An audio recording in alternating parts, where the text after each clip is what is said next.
Dans cette vidéo, je vais vous expliquer la méthode pour créer votre petit business à la maison. Et la seule question qui va se poser réellement à vous, c'est êtes-vous prêt à aller jusqu'au bout de cette vidéo? Si oui, ça tombe bien, parce que précisément, je vous ai pré-mâché le boulot. Les avantages, d'abord, vous êtes totalement libre de travailler aux horaires que vous voulez, et puis, comme c'est sur Internet, de n'importe où dans le monde. Les inconvénients, il vous faut un ordinateur récent. Et puis, il vous faut aussi un petit peu d'envie, parce que je ne vends pas de magie. Bon, Steph, moi, j'aimerais que tu me trouves un business que je puisse commencer en tant que débutant. Voilà. Et puis que je puisse avoir de l'avenir avec, que je puisse grandir avec. Voilà. Bon, ça tombe bien, parce que le business que je vais te montrer, tu peux très bien le commencer sans avoir un sou, vraiment de 0,0. Et puis un jour, pourquoi pas, si vraiment c'est ta vocation, carrément le faire progresser au point qu'il devienne une société. Ok, super, mais bon, moi je voudrais un business qui soit pas trop répétitif, un truc dans lequel je m'éclate, quoi. Et ça tombe bien, parce qu'avec ce business, tu vas pouvoir sortir des sentiers battus et pouvoir à chaque fois faire des projets qui sont systématiquement différents. Et en plus, tu vas voir que si tu es un petit peu créatif, tu vas pouvoir faire monter ton niveau. Et sinon, côté PCTAS, ça rapporte un peu ton truc là.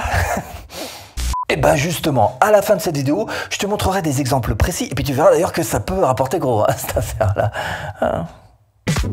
Si vous cherchez à créer votre business en ligne à domicile, bienvenue sur cette chaîne. Abonnez-vous. Clochette. On continue. Alors de quoi est-ce qu'on est en train de parler? Je suppose que vous commencez un petit peu à deviner. Quand j'avais 19 ans, ça a été mon premier métier. À l'époque, on travaillait sur des grosses machines avec des gros boutons, avec des grosses cassettes, beaucoup plus grosses même que celle-ci. Plutôt cette taille-là, à l'époque. Alors aujourd'hui, il suffit juste d'un petit ordinateur, un petit peu de feeling, un logiciel, et puis hop là, c'est parti. Vous avez compris certainement que je suis en train de vous parler d'une industrie qui est en train d'exploser littéralement, de l'industrie de la vidéo. Tout le monde a besoin de vidéos de nos jours. Je suis en train de vous parler du métier de monteur vidéo. Ok, ça j'adore, j'enthousiaste, les pubs, YouTube, TikTok, Instagram. Alors par contre, qu'est-ce qu'il me faut pour faire tout ça?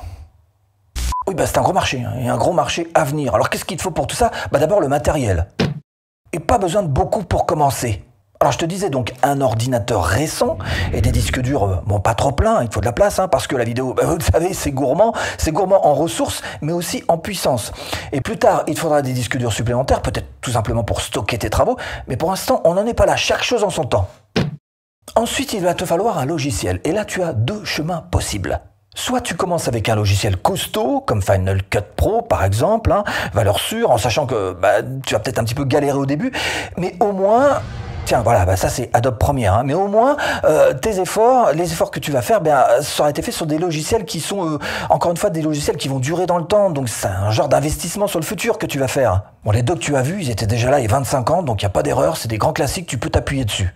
Cela dit, si tu préfères celui-ci, DaVinci Resolve, lui, il est carrément gratuit. Cela dit, c'est une véritable usine à gaz. Encore une fois, bien sûr, les efforts que tu vas faire, les efforts investis dessus te permettront d'avoir un véritable logiciel pro. Ce qui n'est pas le cas d'un autre logiciel gratuit qui s'appelle iMovie. iMovie a l'avantage d'être gratuit, sur smartphone par exemple, ou alors sur ordinateur, mais il va arriver un moment où tu vas plafonner avec ça et tu vas être obligé de changer de logiciel.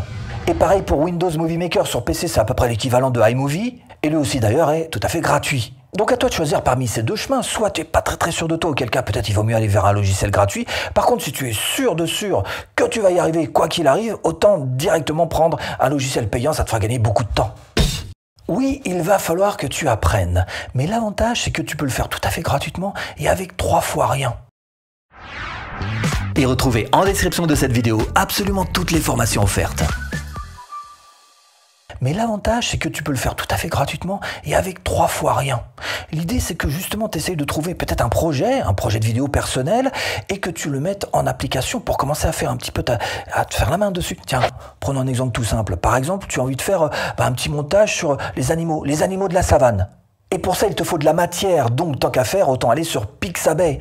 Ici, tu as absolument tout un tas de vidéos gratuites et libres de droit d'ailleurs qui vont te permettre de télécharger des vidéos sur ton disque dur, par exemple, sur ton bureau, pour pouvoir les monter. Voilà, tu tapes par exemple savane, tu télécharges les vidéos au format YouTube. Le plus classique, c'est 1920 pixels par 1080 pixels. Ou alors un petit peu plus grand si tu veux, mais pas plus petit. Parce que plus petit, ça veut dire qu'il va falloir que tu agrandisses l'image et donc ça va donner une mauvaise définition pour ta vidéo qui sera dans ton logiciel de montage. Ensuite, il va te falloir du son. Alors où est-ce qu'on trouve du bon son qui soit gratuit et libre de droit, Bah, tout simplement dans ta bibliothèque de ta chaîne YouTube. Il y a un endroit particulier où tu as tout ce qu'il faut là pour trouver les bonnes musiques qui vont bien, et éventuellement quelques bruitages. Et là, tu vas pouvoir créer donc le son qui se trouve en dessous, devenir un sound designer, hein, carrément, et donc mettre du son sous les vidéos que tu auras montées. Et une fois que tu as réuni les différents éléments, que ce soit son ou vidéo, que tu les as importés et posés sur ton bureau, bah, tu as tout ce qu'il faut pour faire ton premier montage vidéo, qui te servira d'ailleurs comme démo, qui sera une des parties de ton CV de monteur vidéo. Alors évidemment, l'idéal ce serait de faire carrément une formation sur le montage vidéo. Bon, j'en ai fait une, mais je suis pas là pour pousser à la consommation. En revanche, je peux te donner quelques petites astuces si tu veux dans cette vidéo YouTube. Ok, je travaille sur le truc, ok. Après, une fois que j'ai le niveau, je fais quoi? Oh!